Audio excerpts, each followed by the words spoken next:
Olá, tudo bem com você? Seja bem-vindo, aluno, seja bem-vinda, aluna, na nossa última aula de Legislação Social e Trabalhista. Sempre é um prazer estar aqui com vocês novamente para a gente conversar mais um pouquinho sobre o direito do trabalho, sobre legislação social e trabalhista. Professora Janaína, e hoje a gente vai falar sobre também dois grandes temas do direito do trabalho, para variar, né? A gente vai falar de término do contrato de trabalho e a gente vai falar de autonomia privada coletiva. São assuntos, na verdade, lá da nossa unidade 4, né, do nosso livro de legislação social e trabalhista, e são dois temas que possuem, na verdade, conteúdos bem diversos, né? Obviamente que se relacionam, em que pese sejam diversos, mas se relacionam, porque o direito do trabalho, obviamente que todos os temas estão interrelacionados, mas a gente vai conversar hoje sobre conteúdos ligados ao término do contrato de trabalho. Então, a gente vai falar de rescisão indireta, justa causa, pedido de demissão, dispensa sem justa causa, aviso prévio. E a gente vai falar também de alguns temas que envolvem o direito coletivo do trabalho. Para quem não se recorda, o direito coletivo é o campo do direito que estuda as relações coletivas, que envolvem sempre a figura do sindicato, que envolve a figura da negociação coletiva, que envolve temas como greve, não é? Também um grande tema que está super na moda, que desde a reforma trabalhista se bate muito nessa tecla, que é a questão do negociado sobre o legislado. Então, são temas que envolvem um grupo de trabalhadores, que envolvem um direito coletivo, então por isso que a gente vai falar de autonomia privada coletiva, ok? Então, vamos à contextualização da nossa aula, né? Vamos ver quais são as questões que a gente precisa, que a gente vai responder na aula de hoje, na verdade. Então, olha só, a gente vai falar do Instituto do Aviso Prévio, porque o Instituto do Aviso Prévio, ele está ligado ao término do contrato de trabalho, né? Então, por isso que a gente vai falar dos efeitos jurídicos que envolvem o aviso prévio. A gente vai falar também sobre as modalidades de resilição do contrato. Gente, resilição, na verdade, eu sei que o nome é meio estranho, a gente está acostumado a falar rescisão, sempre é rescisão, né? Rescisão, na verdade, a CLT, inclusive, ela utiliza a nomenclatura rescisão do contrato, mas tem alguns doutrinadores que eles separam rescisão, de resilição, de resolução, tentando mostrar que são coisas diferentes. Quando a gente está falando de resilição, para esses doutrinadores, resilição sempre vai envolver uma situação em que não há justa causa, ou seja, que não há falta grave, nem por parte do empregado e nem por parte do empregador. Então, as hipóteses de resilição do contrato nada mais é do que quando o empregado pede demissão, ou quando ele é dispensado por iniciativa do empregador, mas ele é dispensado sem a justa causa, né? É dispensado como uma dispensa comum. Então, são modalidades de resilição do contrato, porque não há presença da falta grave, ok? A gente vai falar também sobre o que é rescisão indireta. Indiretamente, o empregado pede a rescisão dele. O que diferencia a rescisão indireta do pedido de demissão? No pedido de demissão, o trabalhador simplesmente pede o desligamento dele, vai receber as verbas rescisórias atinentes ao pedido de demissão. E quando ele pede a rescisão indireta, ele vai fazer por culpa do empregador. É quando o empregador comete uma falta grave. Porque também o empregador também pode cometer falta grave, né? A gente vai ver que existem hipóteses de justa causa também aplicada ao empregador, tá? Então, a gente vai falar um pouquinho dessa rescisão indireta quando ela ocorre a pedido do empregado, mas por culpa do empregador. Porque na rescisão indireta, as verbas rescisórias, elas são diferentes do pedido de demissão. A rescisão indireta, ela é muito mais benéfica ao trabalhador, mas é claro que aí o trabalhador, ele precisa provar a falta grave do empregador, tá? A gente vai falar também aí da aplicação da justa causa ao empregado. Vamos ver como ela ocorre, quais são as hipóteses de justa causa previstas em lei. A gente vai falar também da extinção do contrato por acordo, que é uma novidade da reforma trabalhista, tá? O que mais? Vamos falar sobre o papel do sindicato. O que é o sindicato, né? Qual é o papel dele? Como que a gente pode constituir um sindicato? Também vamos falar de negociações coletivas. Vamos falar de greve, se é ou não um direito fundamental. se existe ou não regulamentação a respeito da greve, e a gente finaliza a nossa aula falando sobre o negociado, sobre o legislado, né? Ficou sobre, mas tudo bem.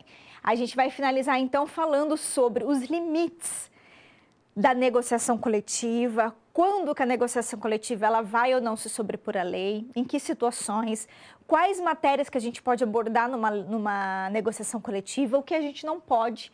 Porque olha só, a reforma trabalhista, ela trouxe matérias, né? Ela na verdade inseriu 2 artigos na CLT, dizendo quais matérias poderão ser previstas em negociação coletiva, inclusive com força, né, de lei, ou seja, elas vão se sobrepor à lei, mas ela também trouxe um artigo na CLT dizendo a respeito, né, prevendo situações e matérias que não podem ser inseridas na negociação coletiva, quando houver o quê? Redução ou supressão de direito.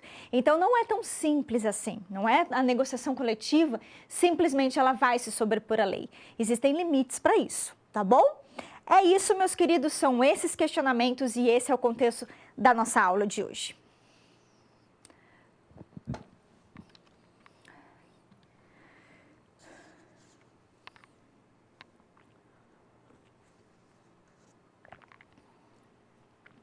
Aviso prévio.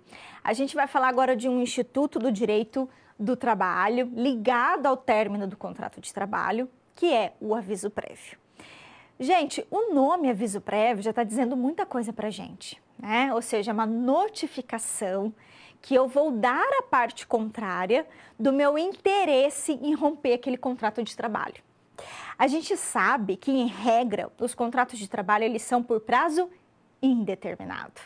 Logo, eu preciso notificar a outra parte do meu interesse em romper aquele contrato, porque ela precisa saber. Ela precisa, inclusive, sim, por exemplo, vamos imaginar que é o empregado que está sendo dispensado. O empregado precisa buscar um novo posto no mercado de trabalho. O empregador, vamos imaginar que é o empregado que está pedindo a demissão. O empregador também precisa colocar outra pessoa num lugar, precisa também treinar alguém, né? Pensar um substituto. Então, a ideia do aviso prévio é justamente essa. Eu notifico a outra parte dizendo que eu vou romper aquele contrato para que ela possa o quê? Ela possa tomar as devidas medidas para justamente dar conta dessa situação, tá? Então, vamos lá para a gente ver um pouquinho das regras do aviso prévio. Olha lá. Então, gente, o conceito e a finalidade, na verdade, do aviso prévio, eles estão interligados.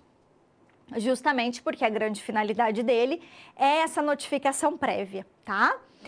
Agora, existem 2 tipos de aviso prévios, vamos pensar assim. Existe o aviso prévio, que a gente chama de mínimo, que é de 30 dias, quando ele for até 1 ano de contrato, não é? E a gente tem um aviso prévio proporcional, que é no máximo de 60 dias, em que eu irei somar, a partir de 1 ano de trabalho, 3 dias a mais a cada ano trabalhado. Então, funciona mais ou menos assim, um aviso prévio. Se eu trabalhei até 1 ano de contrato, perfeito, eu vou ter 30 dias só de aviso. Se eu completei em 1 ano, aí eu começo a somar mais 3 dias do aviso prévio proporcional. E a cada ano que eu for completar, eu somo mais 3. Essa é a ideia do aviso prévio, tá? Agora, do aviso prévio proporcional. E por que o aviso prévio proporcional ele foi criado? Primeiro porque a Constituição Federal, ela estabelece que o aviso prévio será proporcional ao tempo de serviço. O que nos leva a entender que quanto maior de tempo tiver meu contrato de trabalho, maior será meu aviso prévio. E é exatamente esse o objetivo da lei. Então, por isso, gente, que quando o aviso prévio foi criado, houve muita discussão a respeito do aviso prévio, quando o aviso prévio proporcional foi criado, eu quis dizer, tá? Isso em 2011. Houve muita discussão a respeito de que se o aviso prévio proporcional seria aplicado também aos pedidos de demissão. Porque, olha só, quando o aviso prévio proporcional foi criado, a ideia era beneficiar o trabalhador. Por que beneficiar? Para que ele tivesse um maior tempo de aviso quando ele tiver, inclusive, um contrato de trabalho com tempo maior e o impacto da demissão, o impacto da dispensa não fosse tão ruim para ele, o impacto não fosse tão negativo. Ou seja, que ele tivesse então um reconhecimento de um aviso prévio maior, proporcional ao tempo que ele ficou dedicado àquela empresa. Por isso que é proporcional ao tempo de serviço. Lógico, seria um benefício ao trabalhador e não um prejuízo. Então, eu não poderia, aí começou-se a pensar nessa discussão, que não poderia aplicar o aviso prévio proporcional quando o empregado pedisse demissão. Porque quando o empregado pede demissão, ele já quer se desligar da empresa. E aí, como que eu vou ainda querer que ele cumpra aviso prévio de 60 dias, de 45 dias, de 90 dias, 50 dias? Ao invés de ser um benefício para ele, seria uma punição, perceberam? Foi então que se criou uma tese que hoje ela prevalece, tá? De que esse aviso prévio proporcional, que é esse aumento de 3 dias a cada ano trabalhado, ele só vai ser aplicado quando o empregado é dispensado pelo empregador, mas não quando ele toma a iniciativa ao pedir demissão. Combinado? Então vamos avançar. O que mais? Olha só. Vamos falar um pouquinho do pedido de demissão. Gente, no pedido de demissão, a obrigatoriedade do aviso é do empregado, tá? É ele que tem que comunicar o interesse em romper o contrato, é ele que tem que cumprir o aviso, que aqui prevalece que seria apenas de 30 dias, independentemente do período do contrato de trabalho dele, tá? Só que, vamos imaginar que o empregado ele não possa cumprir o aviso. Não pode cumprir porque ele arrumou outro emprego, ele tem que assumir imediatamente esse trabalho, ou porque ele vai viajar, ou porque ele quer voltar a estudar. Independentemente do motivo, ele não pode cumprir aviso. Se ele não pode cumprir aviso e ele tem essa obrigatoriedade, o que cabe para o empregado? Ele solicitar ao empregador que dispense ele do cumprimento do aviso. Então, ele vai chegar para o empregador e vai falar assim, você me dispensa do cumprimento? Aí, o empregador pode dispensar, né? Ele não vai cumprir os 30 dias, também não vai receber os 30 dias, mas também não haverá nenhum tipo de desconto nas verbas rescisórias dele. Por quê? Porque se o trabalhador não puder cumprir e o empregador não quiser dispensar, porque ele não é obrigado, é uma faculdade, caso não cumprido, então, o valor será o quê, gente? Abatido das verbas rescisórias do trabalhador. Então, haveria um desconto de 30 dias de aviso prévio das verbas rescisórias, tá? Então, é isso que ocorre com o pedido de demissão. Então, o trabalhador ele tem 2 caminhos. Ou ele cumpre os 30 dias, certo? Se ele não cumprir os 30 dias, o que ele vai fazer? Ele vai, se ele não puder, ele vai pedir a dispensa para o empregador. O empregador, se quiser dispensar, pode. Ok, dispensou, ele não vai exercer o trabalho, não vai prestar o serviço durante 30 dias, também não vai receber os 30 dias, mas também não vai ter desconto dos 30 dias nas verbas rescisórias. Porque o empregador, se quiser, pode exigir o cumprimento. E se ele não quiser cumprir, ele pode o quê? Descontar os 30 dias do aviso prévio, tá? Então, esse é o caminho que nós temos quando a gente estiver falando do pedido de demissão e do aviso prévio. Se não quiser cumprir, se o empregador não quiser dispensar, o empregador pode descontar o valor correspondente a 30 dias de aviso. Bacana? Como eu falei para vocês, tem prevalecido o entendimento que o aviso prévio proporcional não se aplica aos pedidos de demissão. Já na dispensa sem justa causa por iniciativa do empregador, vamos lá ver. É obviamente que a gente vai aplicar o aviso prévio proporcional aqui, tá? Por quê? Porque aqui a dispensa foi iniciativa de quem? Do empregador. Nesse caso, gente, o trabalhador ele vai cumprir o aviso indenizado, ou ele cumpre aviso trabalhando na empresa, ou ele vai ser indenizado. Se for trabalhado, ele pode escolher entre 2 situações. Ou ele vai reduzir 2 horas diárias de trabalho, sem prejuízo do salário dele, ou se ausentar-se nos últimos 7 dias restantes do aviso. Por que, professora, que ele tem essa possibilidade? Para que ele possa buscar uma nova colocação no mercado. A ideia é que ele procure um novo emprego, dê um tempo para ele procurar um novo trabalho, tá? Aí, gente, o aviso prévio, ele pode ter retratação. O que é retratar-se? Retratar-se é voltar atrás.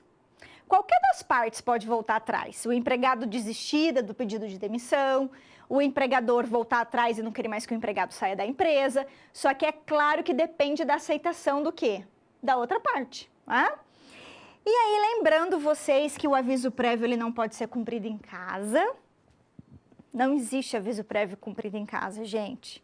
Se vocês quiserem que o empregado, obviamente, que se for um caso de um trabalhador que está em teletrabalho, que está em home office, ok, ele cumpriu o aviso prévio em casa, porque ele está prestando serviço de fato em casa. O que não pode é aquela situação em que o empregador não aguenta mais ver a cara do empregado, quer dispensá-lo, dispensa e ao invés de indenizar o aviso dele, fala, não, deixa esse cara lá em casa, deixa ele na casa dele, durante o aviso aí, meio que de punição. Não pode, tá? O entendimento jurisprudencial é que aviso prévio cumprido em casa vai ter que ser pago novamente, como forma de indenização ao trabalhador. Então, eu não posso exigir que haja cumprimento de aviso prévio em casa, a não ser a exceção, que seria o caso, então, de alguém que já esteja em home office ou em teletrabalho. Combinado? É isso, meus queridos, que eu tinha de aviso prévio para falar para vocês, e eu fecho, então, o nosso bloco.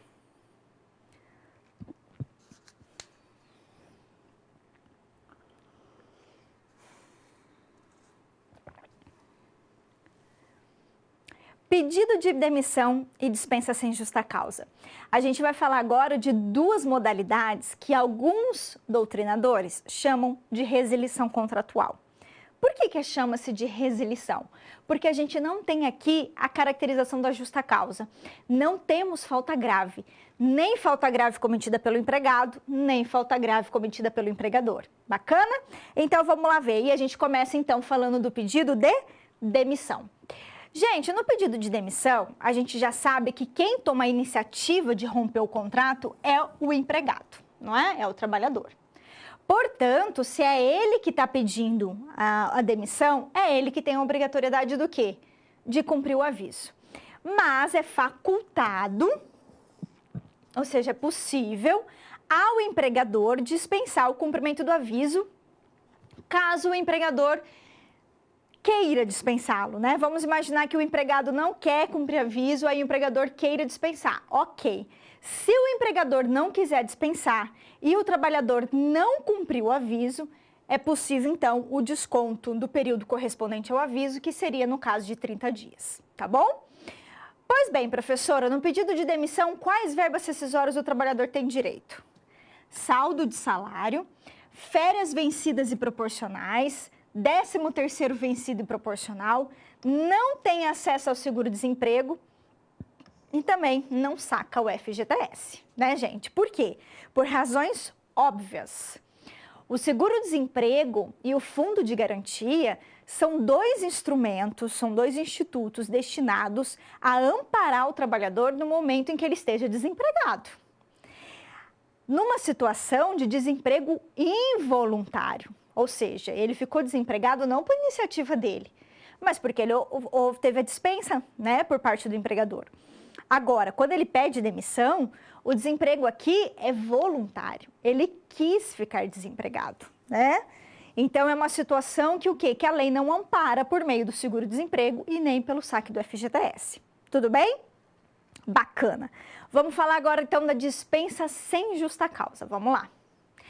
Na dispensa sem justa causa é a dispensa comum, né? Aquela promovida pelo empregador, que o empregador simplesmente vai dispensar um empregado sem nenhum motivo plausível. Aliás, na dispensa sem justa causa, o empregador não é nem obrigado a apontar o motivo da dispensa, né? Na justa causa, sim, mas aqui na dispensa sem justa causa é um direito potestativo do empregador. Então, ele não precisa nem sequer apontar a justificativa. Mas é importante, gente, mesmo nesse caso, se vocês são empregadores, é importante sempre dar uma satisfação para o trabalhador, tá? Eu digo isso porque, na minha experiência como advogada trabalhista, às vezes eu vejo muitos trabalhadores ajuizarem ação porque eles ficaram com raiva da empresa, com raiva do empregador, porque simplesmente dispensaram e nem disseram por quê. Então, às vezes o trabalhador fica magoado, sabe? Ele entra com ação trabalhista só porque ele ficou magoado, porque não deram uma satisfação para ele. Então, é importante, sabe? A empresa, por exemplo, é super importante ela ter uma entrevista no momento da dispensa, né? para saber, para justamente dar esse amparo ao trabalhador e falar para ele por que ele está sendo dispensado. É importante que ele saiba, tá? Mas ok, vamos voltar para cá. Pois é, então na dispensa sem justa causa, a iniciativa então é do empregador. O aviso prévio aqui também é dever do empregador, logo é ele quem vai conceder o aviso ao trabalhador. Esse aviso pode ser cumprido trabalhando ou pode ser indenizado. Aqui, gente, não tem dúvida nenhuma de que não se aplica o aviso prévio proporcional. Vai aplicar o aviso prévio proporcional, tá? E quais são as verbas rescisórias referentes à dispensa sem justa causa? O empregado recebe o aviso, mais saldo de salário, férias vencidas e proporcionais, 13º vencido e o proporcional. Ele saca aquilo que já está depositado de FGTS na conta dele na Caixa Econômica e ele também vai sacar mais a multa de 40%. Essa multa, gente, de 40% é sobre o quê? Ela é sobre o saldo que o empregado tem na conta de FGTS dele. Então, vamos imaginar lá que ele tenha 10 mil, 20 mil de depósito de FGTS, a multa é de 40% sobre esse valor, tá? Essa multa tem que ser paga no momento da dispensa sem justa causa e o trabalhador também saca o valor dessa multa. E aqui, por se tratar de uma situação de desemprego involuntário, né? Obviamente, o trabalhador também tem acesso ao seguro-desemprego. Sem dúvida alguma, a gente consegue perceber que a dispensa sem justa causa ela é mais benéfica para o trabalhador do que o pedido de demissão, não é? Por quê? Porque no pedido de demissão ele deixa de receber algumas verbas trabalhistas. Já na dispensa sem justa causa, não, né? Ele vai ter direito a todas as verbas trabalhistas. Então, logo, por isso, ela é muito mais benéfica, tá? Pois bem, agora, olha que interessante. A gente sabe que existem situações assim, que o trabalhador quer sair da empresa, mas não quer pedir demissão. Por quê? Porque ele sabe que ele vai perder os direitos trabalhistas, ele não vai poder nem sacar o FGTS, ele vai perder a multa, ele não vai ter seguro-desemprego, né? Então, ele acaba não pedindo demissão. E existe também aquela situação que, às vezes, o empregador quer dispensar, mas não quer arcar com os custos da dispensa. Principalmente quando se fala de um trabalhador que tem lá um salário razoável, que tem um contrato de trabalho longo, né? E que sabe que vai ter um custo alto aquela dispensa. Então, gente, pensando nessa situação, que o empregado quer sair, mas não quer pedir demissão, o empregador quer dispensar, mas não quer ter aquele custo absurdo. Pensando nessa situação, foi criada uma terceira via, que é a extinção do contrato de trabalho por acordo. Essa foi uma criação da reforma trabalhista, que ainda é muito recente aqui no Brasil, tá? Nós tivemos algumas decisões judiciais que acabaram anulando esses acordos ou que não homologaram o acordo na justiça. Por quê? Porque viram que algumas situações, ou que o trabalhador estava perdendo muito, ou porque o trabalhador foi compelido a aceitar o acordo, ou seja, situações em que o empregador meio que forçou o empregado a aceitar o acordo. Então, o que eu estou querendo dizer para vocês? Que se houver a possibilidade de fazer a dispensa, se houver o interesse de fazer uma dispensa por acordo, nos termos que eu vou explicar agora, é importantíssimo que o trabalhador ele tome a decisão de aderir a esse acordo, de celebrar esse acordo de uma forma livre, sem nenhum tipo de vício, nenhum tipo de pressão, nenhum tipo de coação. Porque se houver, né, uma coação, algum tipo de pressão, isso pode depois acabar sendo anulado no judiciário. Tudo bem? Então, vamos lá avançar. Olha só, vamos falar então dessa extinção por acordo. Então, gente, a extinção por acordo, como eu falei, ela pressupõe um acordo livre e sem vícios, tá? Se houver, então, interesse em extinguir o contrato por acordo entre empregado e empregador, quais são as verbas que serão pagas?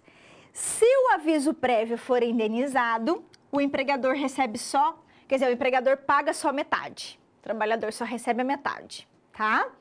Que seria 20%, né? O 20% seria da multa do fundo de garantia, perdão, seria 50%. Então, vamos imaginar que o valor lá do aviso prévio dele seja de 10 mil reais, ele vai receber 5 mil. 50%, metade, tá?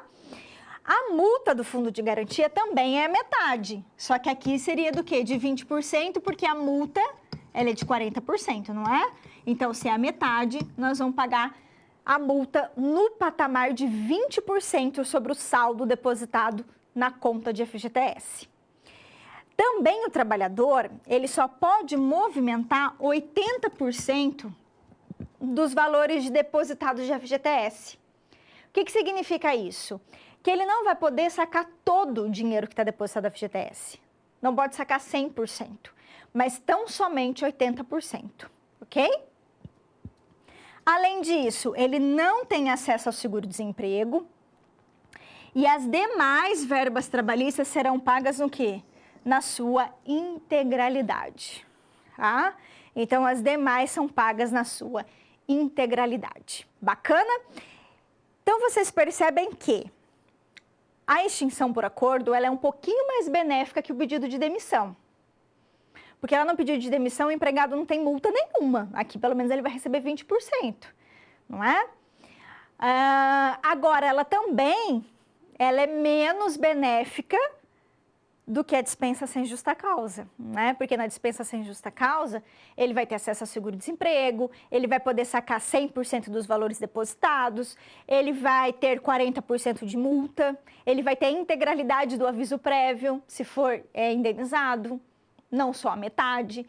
Então, percebeu que é um meio termo mesmo, é um meio termo entre o pedido de demissão e a dispensa sem justa causa, tá bom? Por isso que tem que ser fruto de um acordo. Bacana? E com isso, então, a gente fecha o nosso bloco.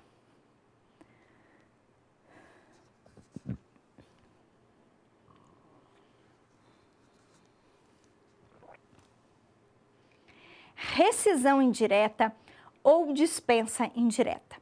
A gente vai falar agora da possibilidade da extinção do contrato ocorrer por iniciativa do empregado, mas por culpa atribuída ao empregador. Por isso que chama-se rescisão indireta. Ou seja, o empregado é ele que rescinde o contrato, mas porque ele está atribuindo uma falta grave ao empregador. Tá? Então, por culpa do empregador. Agora, perceba o seguinte, a rescisão indireta não se confunde com o pedido de demissão. Lá no pedido de demissão, o trabalhador livremente solicita a ruptura do contrato dele, a extinção do contrato. Não precisa apresentar nenhum motivo, não precisa nada, basta ele dizer que ele não quer mais se manter naquele emprego, né? Porque é liberdade de trabalho. Não quero mais, ponto final. E vou receber as verbas rescisórias lá do pedido de demissão, que é justamente o quê? Saldo de salário, férias, 13º, né? Apenas isso, não vai ter seguro-desemprego, não tem FGTS, isso no pedido de demissão.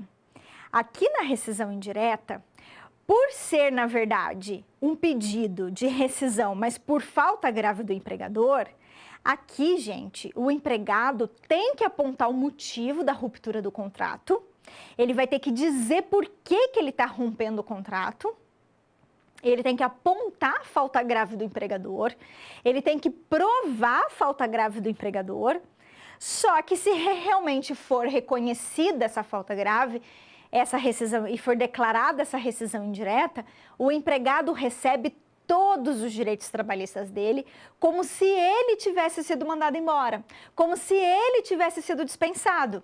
Então, ele vai ter saldo de salário, aviso prévio, vai ter multa de 40% da FGTS, vai sacar todos os depósitos da FGTS que estão lá na conta, vai ter acesso ao seguro-desemprego, férias, 13º proporcional e também vencido, ou seja, ele vai ter todos os direitos trabalhistas como se ele tivesse sido dispensado pelo empregador. Mas por que aqui ele tem todos os direitos trabalhistas? Porque aqui houve falta grave por parte do empregador. Tudo bem? Estão acompanhando? Então vamos lá, olha só. Então, gente, aqui na rescisão indireta, nós vamos ter então essa falta grave cometida pelo empregador.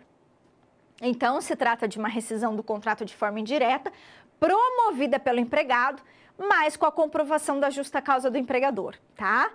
Eu já explico como que isso ocorre na prática. Primeiro, vamos ver as verbas rescisórias.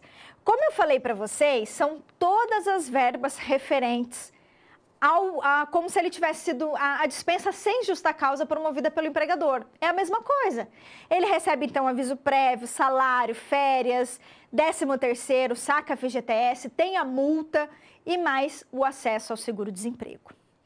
Agora, vamos falar um pouquinho como que isso ocorre na prática. Você deve imaginar que o empregador não vai aceitar, assim, feliz da vida, né? Que houve culpa, que ele teve falta grave, que essa rescisão realmente tem que ser atribuída a culpa a ele. É claro que ele não vai aceitar.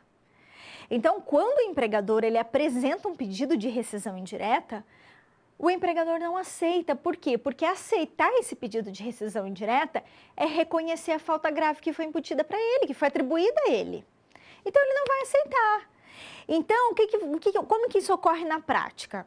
Geralmente, o empregado, quando ele quer declarar rescisão indireta, geralmente ele já vai ter procurado um advogado, ele já vai estar sendo orientado por um advogado. E aí, o que ele vai fazer? Ele vai escrever uma carta por escrito, uma notificação, vai entregar para a empresa, seja para o chefe dele, departamento pessoal, seja pelo recursos humanos, para quem tem a incumbência de receber, quem tem a responsabilidade para receber essa notificação.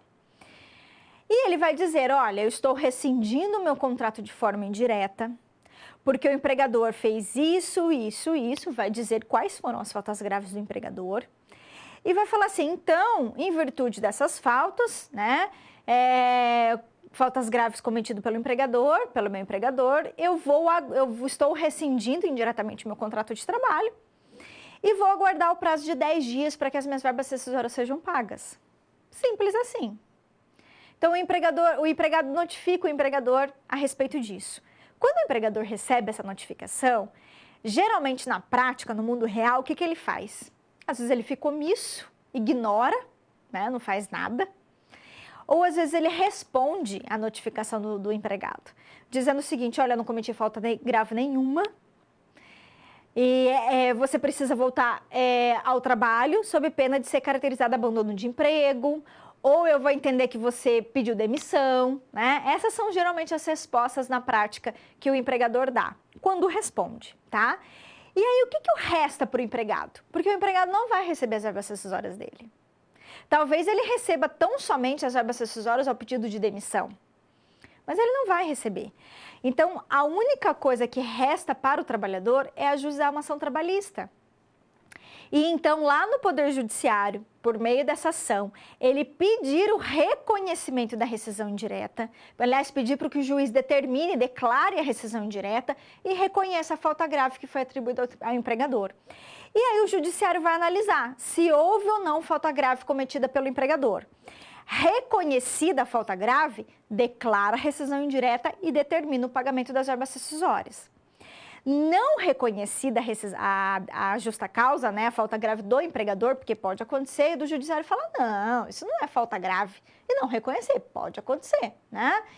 Aí, o que o judiciário geralmente faz? Ele declara que o empregado pediu demissão e manda pagar as verbas rescisórias ao pedido de demissão, caso o empregado não tenha recebido ainda.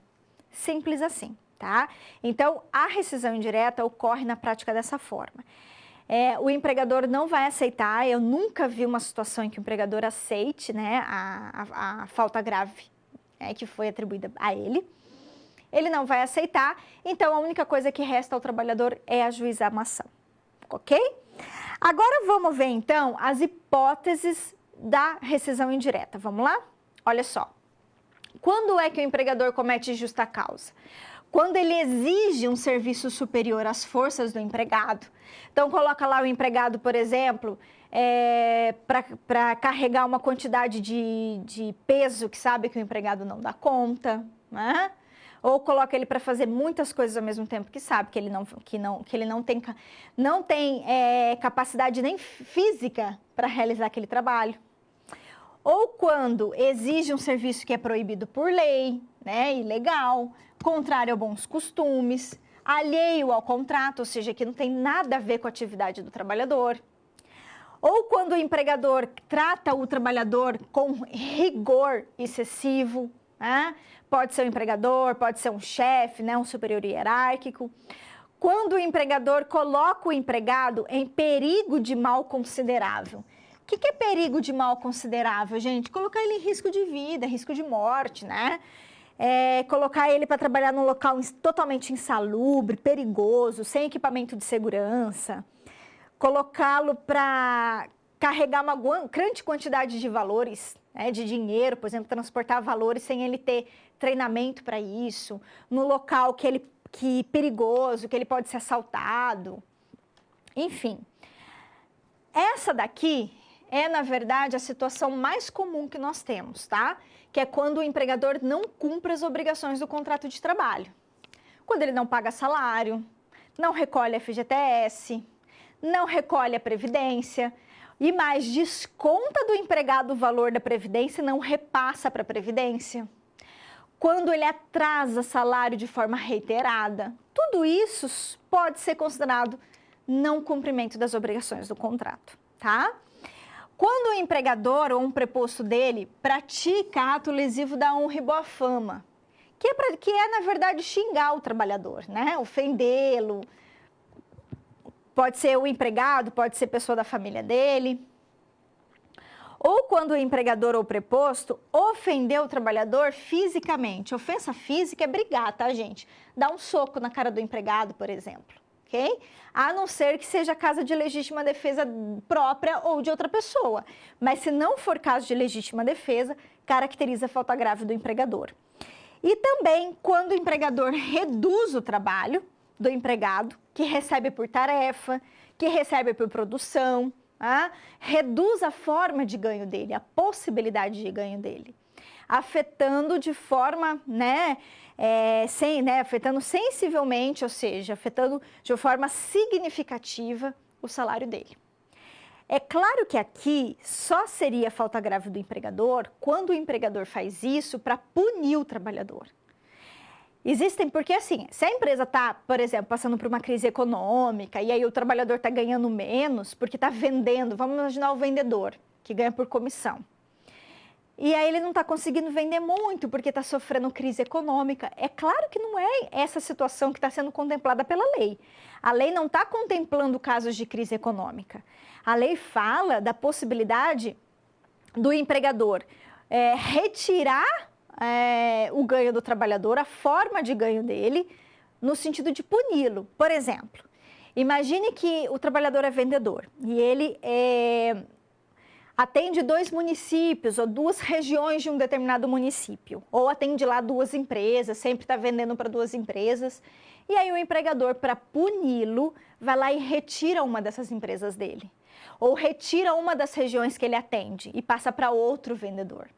Aí sim o empregador está o quê? Está reduzindo a forma, a possibilidade de ganho desse trabalhador, afetando de forma significativa o salário dele. Mas por que o empregador está fazendo isso? Porque o empregador quer puni-lo.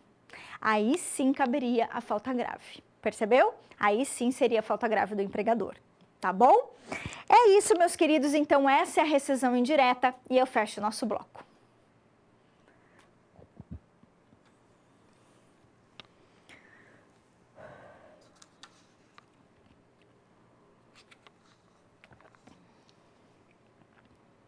Vamos a uma situação problema? A gente vai ver uma situação prática agora, a gente vai fazer a leitura juntos e vamos tentar resolvê-la. Vamos lá. Olha só, gente. O João, ele é proprietário de uma empresa do ramo alimentício, perfeito. E aí ele tem passado por crise econômica, está com dificuldade, ele não quer fechar a empresa, mas sempre busca solucionar os problemas, né, evitando dispensar empregados e tal. Amadeus, que é um empregado antigo do João, com medo de sofrer a dispensa, de ficar desempregado, ele começou a procurar um novo posto de trabalho. Recebeu uma proposta, só que para ele aceitar, ele tem que assumir o novo trabalho de forma imediata. O problema é que o Amadeus está há 10 anos na empresa, então ele tem 10 anos de contrato de trabalho. Aí eu pergunto, gente, o João, que é o chefe dele, que é o proprietário da empresa, pode dispensar o Amadeus do cumprimento do aviso, no caso de pedido de demissão? Vamos imaginar que o Amadeus peça demissão. E ele não vai poder cumprir o aviso, porque ele precisa assumir o novo posto de trabalho de forma imediata. Ele pode pedir a dispensa do cumprimento do aviso? Sim ou não? E qual seria o procedimento do aviso caso João resolvesse, João é o empregador, né, resolvesse dispensar o Amadeus sem justa causa? Ora, gente, a nossa situação problema, ela envolve o Instituto do Aviso Prévio, né? Tranquilo pra gente. Vamos pensar na primeira situação. Na primeira situação, o Amadeus, ele quer pedir demissão porque ele arrumou um novo emprego. Só que ele precisa imediatamente assumir o novo posto de trabalho. Só que pelo fato dele ter 10 anos de contrato de trabalho, ele precisaria cumprir o aviso, pelo menos de 30 dias, né? Se a gente entender que o aviso prévio proporcional não se aplica aos pedidos de demissão. Só que nesse caso, como ele precisa assumir de forma imediata, o que ele tem que fazer? Ele tem que pedir para o João, que é o empregador dele, dispensá-lo do cumprimento. O João é obrigado a dispensar do cumprimento? Não, mas o João pode dispensar se quiser. Mas vamos pensar na hipótese do João exigir que o Amadeus cumpra o aviso. Fala, não, eu preciso que você cumpra o aviso porque eu não tenho outra pessoa para ficar no teu lugar. Então eu preciso que você fique aqui pelo menos 30 dias para eu achar alguém. E o Amadeus fala, não, eu não posso. Não posso porque eu já vou assumir meu outro trabalho. O que resta para o João nessa situação que é o empregador? Descontar o valor do aviso das verbas rescisórias do Amadeus. Tá? Essa é uma primeira situação. Agora, a segunda pergunta da nossa situação problema. E se porventura o João, que é o empregador, resolvesse dispensar sem justa causa o Amadeus? Como é que seria o aviso, gente? O aviso seria cumprido trabalhando ou de forma indenizada. Aplicaríamos aqui o aviso prévio proporcional. Tá? Então, como ele tem um contrato de 10 anos, obviamente que ele teria um aviso prévio mais que 30 dias, porque a gente somaria 3 dias por ano, provavelmente daria aqui, no total, 60 dias de aviso prévio no contrato de trabalho dele, né? Então, seria essa a possibilidade, ok? Então, vamos lá para a gente fechar nossa situação, olha só. Então, o que a gente teria aqui? O João, então, pode dispensar o Amadeus, porque é uma faculdade dele. Pode, então, por outro lado, exigir que ele cumpra. Se ele não cumprir, pode descontar. Então, o Amadeus vai ter um aviso prévio de 30 dias, no caso de pedido de demissão, né? Agora, na segunda situação, se ele for dispensado, aí o João pode exigir também o cumprimento do aviso prévio ou indenizá-lo. E nesse caso, a gente vai aplicar o aviso prévio proporcional, que no caso seria o quê, gente? No contrato de 10 a 11 anos, ele teria um aviso prévio total de 60 dias, ok? Bacana, né, a nossa SP. E com isso, então, eu fecho o nosso momento da situação problema.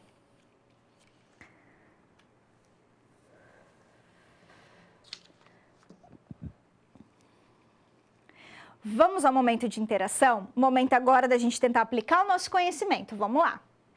Olha só, na nossa interação, a gente vai tentar resolver esse exercício aqui. Gente, esse exercício, ele quer saber se a hipótese que ele vai apresentar é ou não considerado falta grave do empregador, ou seja, é uma hipótese que o empregado poderá rescindir o contrato por culpa do empregador. Olha só, aí eu quero que vocês façam a leitura, me dizem se é ou não uma hipótese de rescisão indireta. Se for, está certa, se não for, está errada. E eu volto daqui a pouco. Até mais.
Olá, meus queridos, vamos primeiro responder aqui a nosso exercício e depois eu já respondo alguns questionamentos que vocês enviaram, tá? Então vamos lá, olha só. Colocar o trabalhador para correr perigo manifesto de mal considerável é hipótese de rescisão indireta?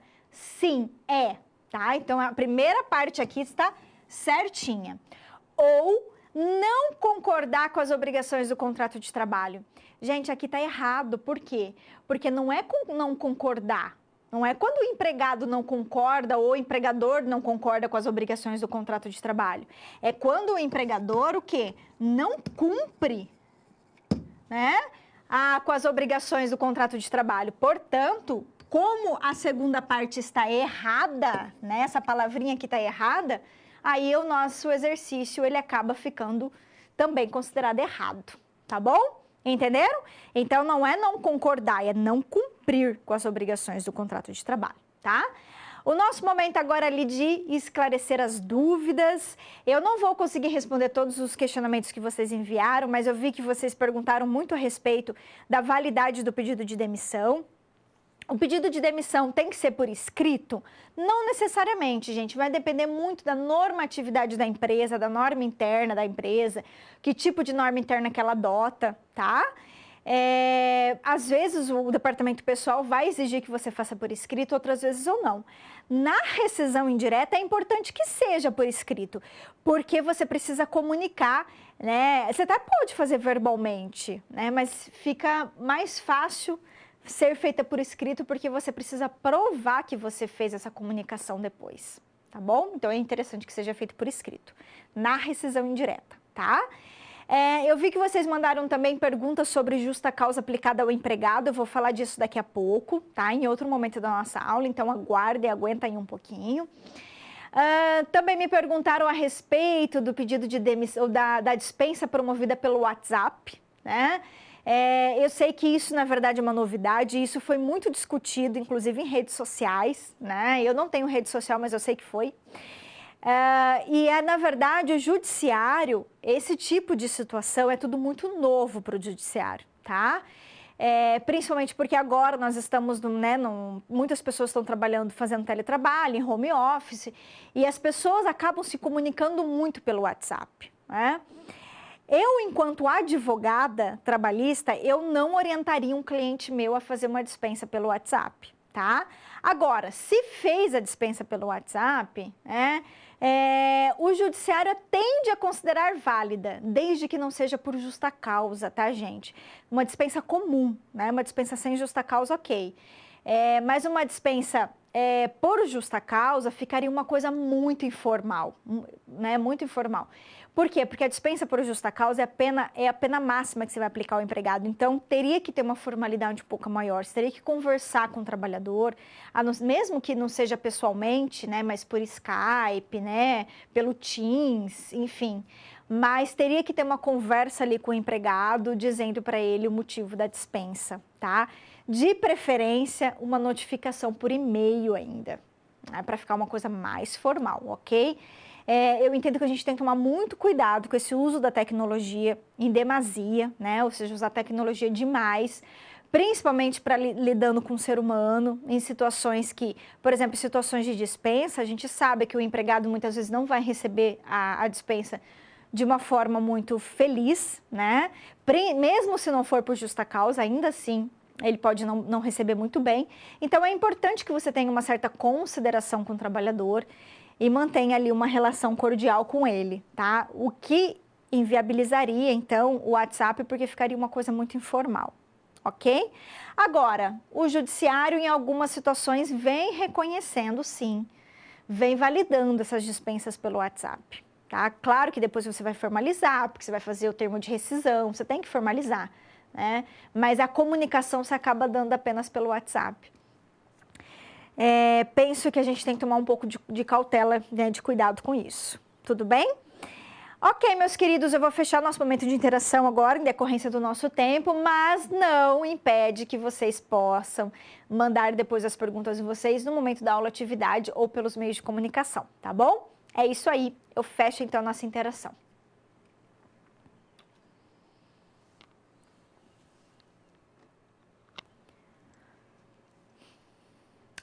Agora sim a gente vai falar de dispensa por justa causa do empregado.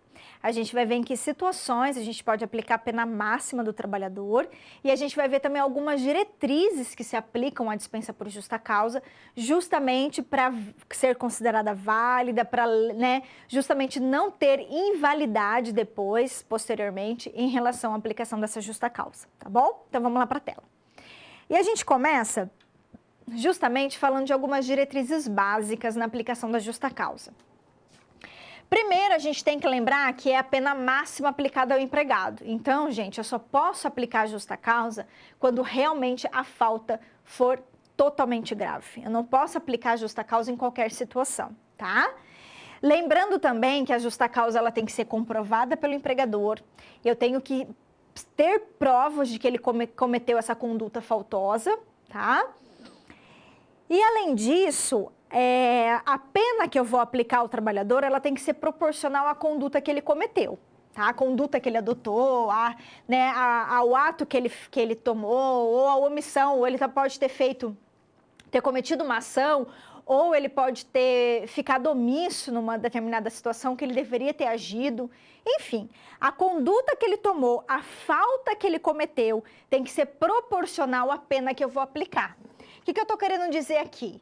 Que não é toda a falta que o empregado comete que eu já vou aplicar a justa causa de imediato. E aqui, gente, a lei não vai dizer para a gente qual falta tem que aplicar tal pena. A lei não fala, então isso exige muito bom senso por parte do empregador. Tá? Muito bom senso. Existem algumas faltas que o empregador, antes de mandar embora por justa causa, ele tem que orientar o trabalhador primeiro, ele tem que advertir, suspender, para só depois aplicar a justa causa. Agora, existem também faltas que são tão graves que basta uma única vez para eu aplicar a justa causa, só que eu tenho que ter bom senso para analisar isso, tá? Além disso, a punição ela tem que ser imediata, tem que ser grave a conduta do empregado, que é uma conduta culposa ou dolosa. Em algumas situações, em algumas hipóteses, exige essa gradação das penas, que é primeiro advertir, depois suspender e depois aplicar justa causa. Além disso, eu jamais posso punir 2 vezes o mesmo ato faltoso, tá? Porque isso daria bis in idem, eu não posso fazer isso. Quando o empregado é mandado embora por justa causa, ele só recebe o saldo de salário, as férias vencidas e o 13º vencido. Só isso, tá? Então, vocês percebam por que a justa causa ela é tão maléfica. Primeiro, porque nenhum empregado fica feliz de ser mandado embora por justa causa. Claro que não, né? Porque aplicar uma justa causa ao empregado é dizer para ele que ele cometeu uma falta muito grave. Então, isso, obviamente, em relação à imagem dele, não é uma coisa muito positiva. E, além disso, ele perde muitos direitos trabalhistas, porque ele só vai receber o salário referente aos dias que ele trabalhou, férias vencidas, não tem nem férias proporcionais, e 13º vencido, só. Que é aquilo que ele já tinha direito, entendeu? Que já faz parte do patrimônio dele, vamos dizer assim. Só isso, aquilo que ele já adquiriu. Se ele já tem férias vencidas, ok. Se tem 13º vencido, vai receber.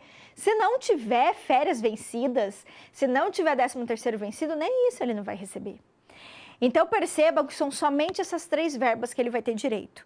Então, logo, é uma pena máxima, né, que a gente vai aplicar ao empregado, por isso que a gente tem que ter muita cautela, tá? Nós vamos conhecer as hipóteses agora de aplicação da justa causa.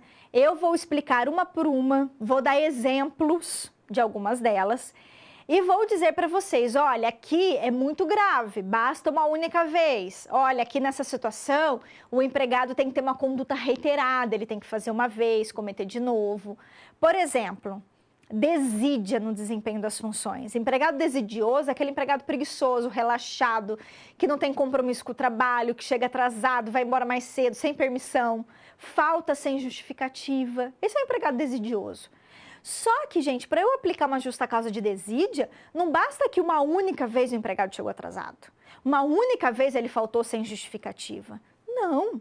tem que ter uma conduta reiterada, ele tem que fazer uma, aí vai lá e faz outra vez, aí chega atrasado outro dia, aí outro dia sai mais cedo, aí outro dia não vem, não nem dá satisfação. Esse é o empregado, aí eu tenho que ir aplicando o quê? Eu tenho que ir aplicando penalidade para ele. Vou advertir, vou conversar, vou orientar. E aí, se ele continua na conduta, aí sim eu vou aplicar justa causa. Percebeu? Agora, empregado que furta a empresa, se apropria de bens da empresa, né? Tá lá se apropriando de dinheiro, enfim, isso é um ato gravíssimo. Basta uma única vez, basta eu saber que o empregado está me roubando, está me furtando, está se apropriando de dinheiro, que eu já vou aplicar justa causa. Então, por isso que depende muito da situação. Temos que ter muito bom senso, tá certo? Então, vamos lá conhecer as causas de justa causa. Ficou redundante, né? As causas de justa causa, as hipóteses de justa causa. Primeiro, gente, elas estão previstas lá no artigo 482 da CLT, tá?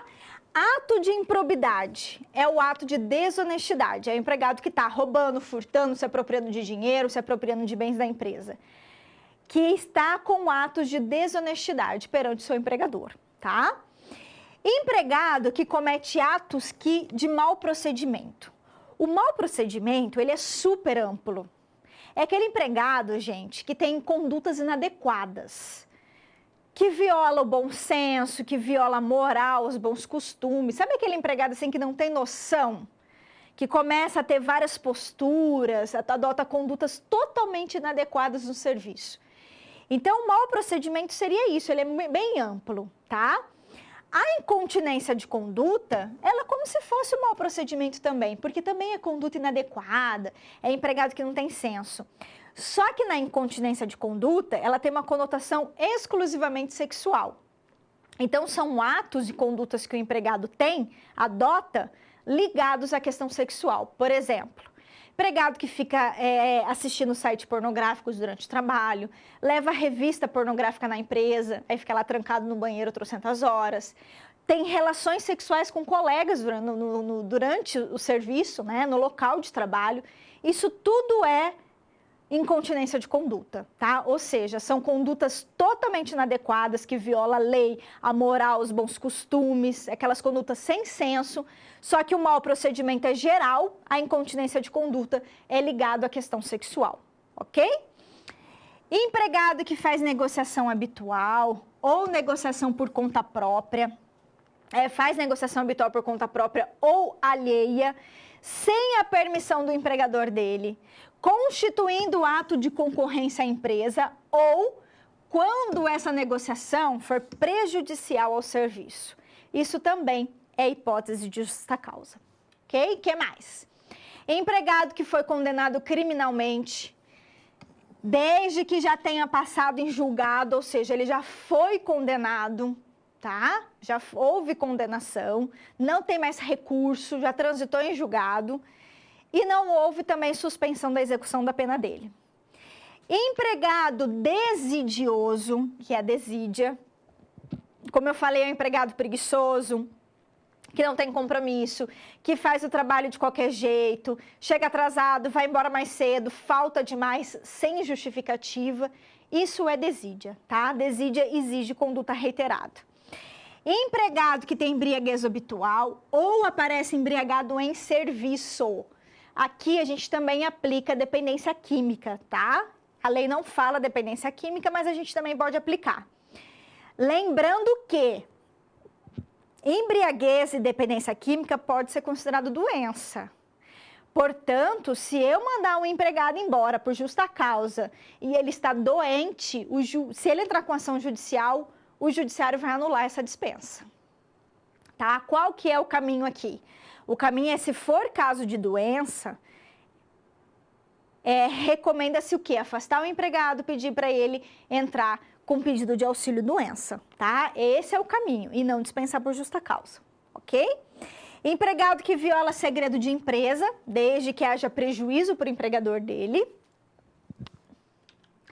Empregado que comete ato de indisciplina ou ato de insubordinação, viola regras gerais ou regras específicas, e aqui também exige uma conduta reiterada, ok? Empregado que abandona emprego, desde que o abandono seja por mais de 30 dias e que ele tenha ânimo de abandonar. O que é ânimo de abandonar? É empregado que não quer voltar para o trabalho. Você liga para ele, você pede para ele voltar, você manda um colega de trabalho lá na casa dele, você manda uma carta para ele com aviso de recebimento e ele fala que não vai voltar. Simples assim. Isso é abandono, tá? Empregado que ofende verbalmente, que é a mesma coisa que xingar, ou ofensa física, que é bater em alguém. Qualquer pessoa xinga ou bate em qualquer pessoa no serviço, no trabalho, durante o trabalho, a não ser que seja caso de legítima defesa. Se não for, cabe justa causa. Aqui também, gente, é uma única vez, tá? Empregado também que ofende verbalmente, xinga ou agride fisicamente o empregador dele ou um chefe, a não ser que seja caso de legítima defesa. Veja que aqui na linha K do artigo 482, nem fala que tem que ser no serviço. Então, se ele xingar o empregador dele fora do serviço, também caberia justa causa, tá? Empregado que pratica jogos constantes de azar, desde que haja prejuízo ao trabalho, é óbvio. Gente, se o empregado tá lá viciado em algum jogo e fica jogando, o empregador não tem nada a ver com a vida pessoal dele, tá? Só vai dar justa causa aqui se essa prática de jogo de azar, se esse vício que ele tem, trouxer prejuízo para o trabalho, só nessa situação, ok? E o empregado que perde a habilitação dele ou os requisitos em lei para exercer uma profissão por conduta dolosa dele. Né? Essa aqui é uma novidade também da reforma trabalhista. O que se insere nessa situação? É aquele empregado, por exemplo, que precisa de um requisito legal, que precisa do preenchimento de um requisito, que precisa de uma habilitação específica para exercer uma profissão. Exemplo, motorista, exemplo, o advogado, médico, todos esses precisam do seu conselho autorizar o exercício por exemplo, a OAB precisa autorizar o exercício da advocacia, né? Vai emitir a carteira para o advogado. O Detran também vai dar autorização para que o motorista possa exercer a profissão dele.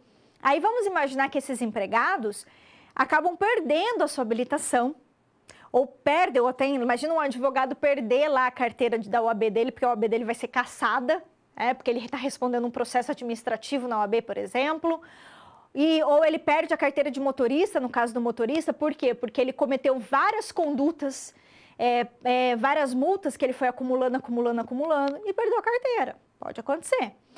Nesse caso, se perde a habilitação e os requisitos para exercer a profissão, caberia justa causa por parte do empregador. Mas veja, a lei diz que perder a habilitação por conduta o quê? Dolosa do empregado. O que é conduta dolosa do empregado? É aquele empregado que perde essa carteira, que perde os requisitos, que perde a habilitação, que perde todos os requisitos para exercer a profissão por conduta só que de culpa dele, que ele de forma consciente e voluntária cometeu aquelas condutas e perdeu a habilitação. Certo? É só nessa situação, ok? Agora, professor, isso foi culpa do empregador.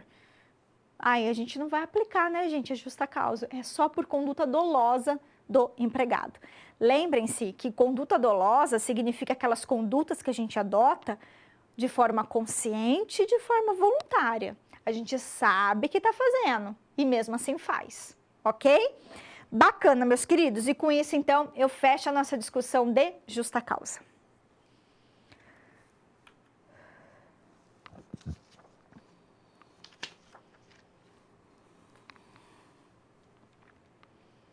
Direito coletivo do trabalho. A gente vai falar agora de temas relacionados ao direito coletivo, ou seja, que envolve discussões de grupo de trabalhadores, né? Não vamos pensar as relações individuais do trabalho, mas sim as relações coletivas. Vamos lá. E a gente começa, então, falando justamente do que é sindicato. Gente, um sindicato, ele é uma associação. Ele pode ser uma associação de pessoa física, que geralmente é o sindicato dos trabalhadores, mas ele também pode ser do quê? Uma associação de pessoas jurídicas, que geralmente uma empresa é uma associação de pessoas jurídicas, tá? É um sindicato dos empregadores, Ele vai ser o quê? Ele vai ser um sindicato que vai reunir várias empresas, reunir vários empregadores que têm a mesma atividade econômica. Portanto, essa associação, que pode ser ligada por profissão semelhante ou por atividade econômica, vai defender os direitos e os interesses da categoria que ela está representando, tá? Defender tanto em questões judiciais quanto em questões administrativas. Um sindicato, ele pode se formar por categoria econômica, que é o sindicato do empregador, tá? Que se forma por categorias econômicas semelhantes, similares, por categoria profissional, que são trabalhadores que se unem quando estão trabalhando relacionados a uma profissão, né, parecida, semelhante, ou porque trabalham para o mesmo ramo de atividade econômica. E também tem o sindicato de categoria profissional diferenciada, que é quando é um sindicato específico, daquela profissão específica, geralmente uma profissão regulamentada por lei, tá? Pois bem, dentro de um mesmo município, gente, nós não podemos ter mais de um sindicato que representa a mesma categoria, tá? Esse é o princípio da unicidade sindical. Então, dentro de um mesmo município, eu só posso ter um sindicato que vai representar aquela categoria profissional e eu só posso ter um outro sindicato que vai representar aquela categoria econômica. Dentro do mesmo município, eu não posso ter dois. Então, se eu tenho o sindicato dos professores, é só um. Se eu tenho um sindicato, daí um sindicato da categoria econômica, por exemplo, um sindicato dos estabelecimentos privados de ensino, é só um naquele município, tá? O sindicato, ele pode celebrar negociações coletivas, que pode ser uma convenção ou um acordo. Qual é a diferença? A convenção ela é mais ampla, porque ela vai reunir os sindicatos para realizá-las. O sindicato do empregador e o sindicato do trabalhador. E essa convenção vai aplicar para toda a categoria. Já o acordo ele é específico, por quê? Porque é o sindicato que vai justamente se reunir com uma empresa ou com algumas empresas para fazer algo mais específico. Agora, a CLT vai falar para a gente que quando houver ao mesmo tempo uma convenção e um acordo coletivo, o acordo coletivo sempre vai prevalecer, porque ele é mais específico. Ah, professora, mesmo se ele for menos favorável? Sim, ainda que a convenção coletiva seja mais favorável, nos termos da lei, se a gente for seguir a literalidade da lei, sempre o acordo vai prevalecer, ok? É isso que está falando o artigo 620 da CLT, tá? Vamos avançar agora e vamos falar um pouquinho de greve. Gente, o que é greve? Greve é um movimento de suspensão da prestação de serviço, certo? Então, é uma suspensão coletiva, é um grupo de pessoas que vai participar. A greve ela é temporária e ela tem que ser pacífica, tá? Militar não pode participar de greve, nem de sindicato, nem os policiais civis. Por quê? Porque se entende que segurança pública não pode parar, né? Ela é ininterrupta. E a greve, gente, para ela ser considerada legal, para ela não ter um caráter abusivo, ela precisa ser acompanhada pelo sindicato. E primeiro, antes de instaurar a greve, a gente tem que tentar o quê? Negociar. Então, tenta a primeira negociação, se a negociação for frustrada, aí é que eu vou instaurar a greve, tá? Então, toda greve tem que ter, primeiro, tentar as negociações. Então, vai se reunir com o sindicato dos empregadores, os sindicatos vão tentar uma negociação e aí, se não conseguir, se vê que não tem mais solução, aí é que a greve vai ser instaurada. Obviamente que os trabalhadores também precisam participar da assembleia que vai decidir se vai ter greve ou não e tem que concordar com a instauração da greve, ok? Para a greve também não ser abusiva, vamos lá ver, olha só. Para a greve não ser abusiva, a gente precisa comunicar o empregador. Comunicar também é importante comunicar os meios de notificar os meios de comunicação, avisá-lo, para que também haja comunicação à população em geral, com 48 horas de antecedência, tá? Se for greve de serviço essencial, como por exemplo, como, por exemplo, transporte de passageiros, né? Quem faz transporte, como, por exemplo, medicamentos, distribuição de medicamento, compensação bancária, telecomunicações, são serviços essenciais. No caso de serviço essencial, que está previsto lá na lei de greve, a gente tem que comunicar com 72 horas antes de iniciar a greve, tá? Aí o grevista pode usar todo o meio pacífico para convencer todo mundo a aderir à greve, pode arrecadar fundo, pode fazer a livre divulgação do movimento. A greve ela é um direito, gente, previsto na Constituição Federal. A greve, portanto, ela é um direito fundamental dos trabalhadores. O que não pode ocorrer é um abuso do direito de greve, que é você não seguir os requisitos legais, não fazer a comunicação no prazo correto, não tentar as negociações anteriores ao movimento grevista, ou às vezes obrigar os trabalhadores a participarem da greve, ninguém pode obrigar, e não ter nenhum tipo de vandalismo, porque a greve tem que ser um movimento pacífico, certo? Ou seja, se seguir todos esses ditames legais, a greve vai ser considerada legal, não vai ter nenhum tipo de abuso e, portanto, ela é um direito, ela pode ser exercida, ok? Pois bem, com isso, então, eu fecho a nossa discussão de direito coletivo.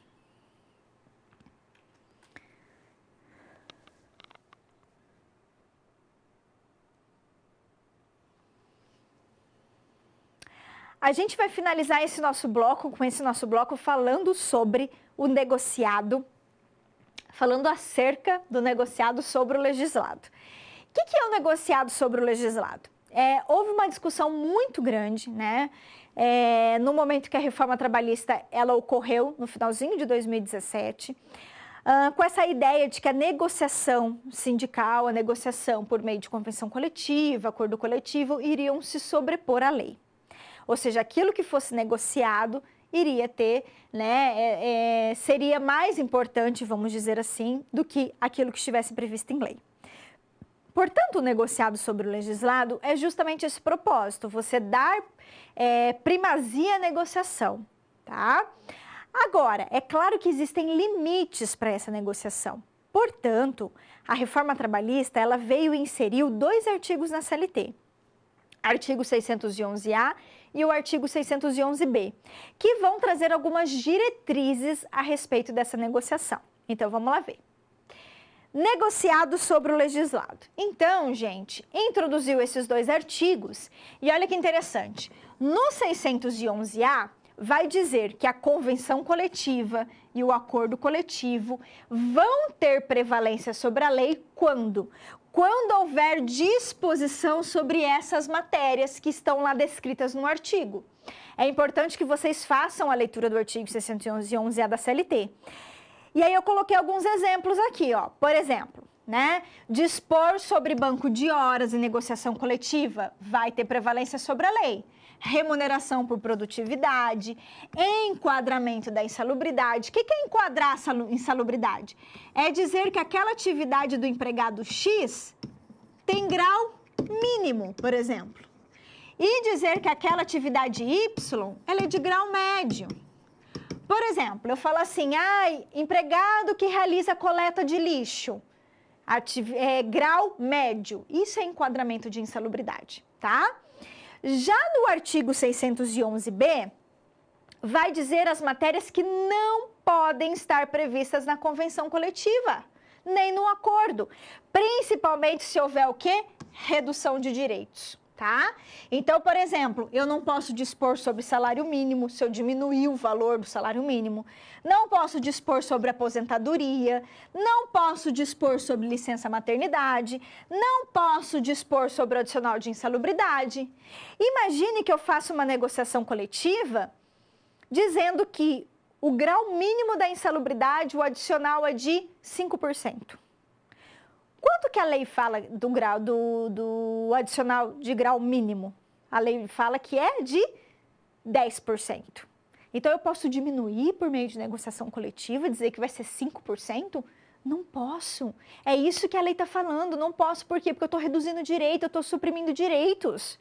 Então, eu não posso negociar adicional de insalubridade, diminuindo o valor dele.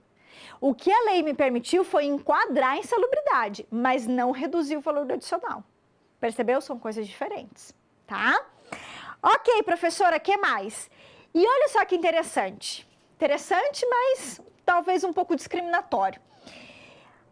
A CLT ainda previu, com a reforma trabalhista, que eu posso negociar diretamente com o empregado sem a participação do sindicato. Quando? Quando ele tiver diploma superior e quando o salário dele for igual ou superior a 2 vezes o valor do teto da Previdência. Hoje, gente, em 2021, aqui está 2019, em 2021, o valor do teto da Previdência, 2 vezes o valor, seria o salário de R$ 12.867,14. Então, quem tem um salário superior a esse, igual ou superior, e tem diploma superior, pode fazer negociação individual. Não precisaria sequer da participação do sindicato, tá? E, além disso, para a gente fechar a discussão, olha lá, o artigo 477B da CLT permitiu que quem aderir ao PDV, se ele tiver previsto em convenção, vai gerar quitação plena e irrevogável dos direitos trabalhistas dele. O que isso significa, gente? Significa dizer que, se fizer adesão ao PDV, não vai poder reclamar de nenhum direito trabalhista depois. Por quê? Porque você já vai ter dado quitação ampla e irrevogável. Tá certo? Se o PDV estiver previsto em convenção ou acordo coletivo de trabalho. Legal? É isso, e eu fecho então a nossa discussão.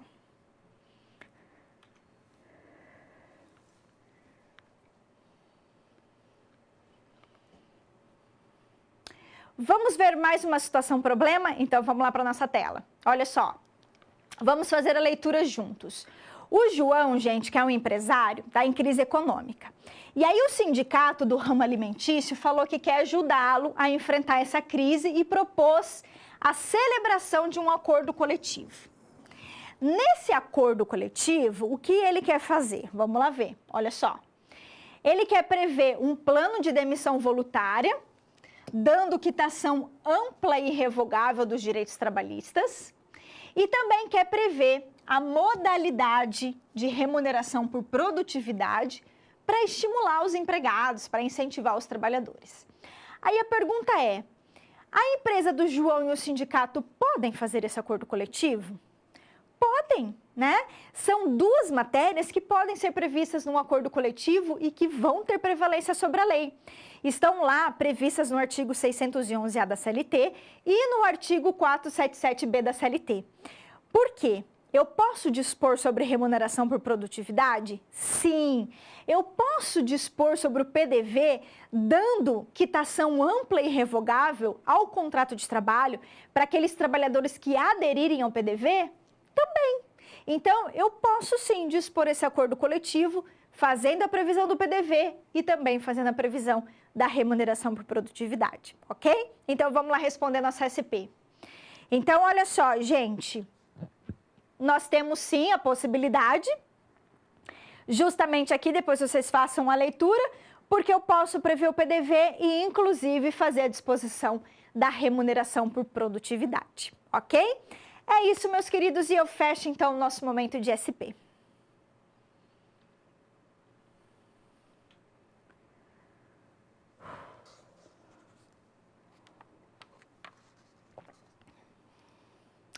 Interação. Vamos lá fazer mais um exercício para a gente ver se a gente está aprendendo a nossa disciplina? Então, vamos lá. Gente, olha que legal. Esse exercício, ele envolve, né, essa questão envolve a cláusula de uma convenção coletiva. Essa cláusula aqui, ela estabeleceu nessa convenção um adicional de insalubridade de 10% em grau médio. A outra cláusula nessa convenção coletiva estabeleceu um adicional de insalubridade de 5, 10 e 15, quando ele for mínimo, médio ou máximo. Aí eu pergunto para vocês, essa questão, essas cláusulas são válidas? Nenhuma é válida. Por quê? Porque todas elas diminuíram o valor do adicional previsto em lei. Sim, o adicional de grau médio é de 20%, ela diminuiu. E ainda de mínimo, médio e máximo, também houve diminuição. Aqui a lei fala que é 40, aqui a lei fala que é 20 e aqui a lei fala que é 10. Portanto, ela diminuiu o valor do adicional de insalubridade em todas as cláusulas. O que nos leva a entender que todas elas são o quê? Inválidas, ok? Então, por isso, a nossa resposta aqui é a letra D. E com isso, eu fecho nosso momento de interação.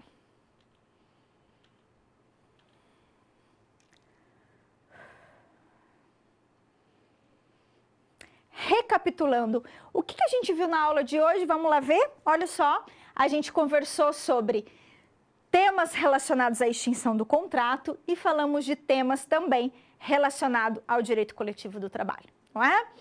Pois bem, meus queridos, e com isso eu finalizo a nossa disciplina.